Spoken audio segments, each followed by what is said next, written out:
salaamaaleykum sama gars yi mbaa jàmm ngeen fanaano barikalla indi lay président de la république Bassirou Diomaye Diakhar Faye ca Abu Dhabi la dem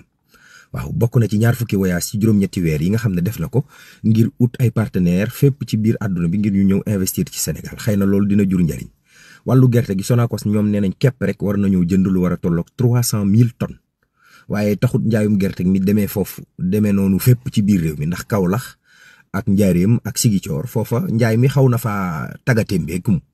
ba indi jaaxle sax waaw monsieur Diba moom nga xam ne mooy ministre des finances dafa am journal bu bind démb daal ne ba mu demee UEMOA doon fa ut lu mu leb dañ ko lànka la jox xaalis mu weddi yooyu wax ba pare ne dina porter plainte ak naka ci ba ci loola waaw mbiri gerew ba UCAD dañoo xëy di gerew ngoon nga fekk seen xaalis moo nga woon ca compte ya gerew bu guddut fan la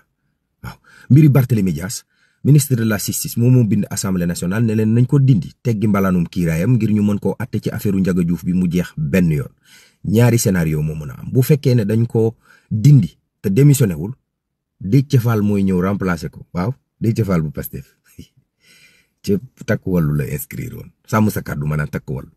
moom Déthié Fall bu fekkee ne uutu ko fekk Barth daa démissionné kon Papa Djibril Fall moo koy uutu wallaay ndeysaan mi ngi Marème Ndiaye Alioune Tine ak Babacar Justin Ndiaye dañu jàpp ne faw presse bi toog ak gouvernement bi ngir ñu waxtaane crise bi nga xam ne mën nañ koo saafara balaa muy jur leneen waaw ku ñuy wax Abdoulaye Mamadou Guissé moom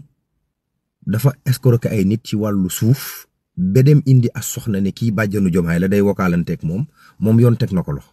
doomi Ismaïla Lo ñu ne Marie loolu tudd dafa escroquer lu war a tolloog 500 millions yoon teg na ko loxo ku ñu naan Mamadou Gueye nekk impôt et domaine lu war a tolloog 20 000 mètres carrés la am foofu boori jas ci wàlli suuf mbir mi jaxasoo na lay ndeysaan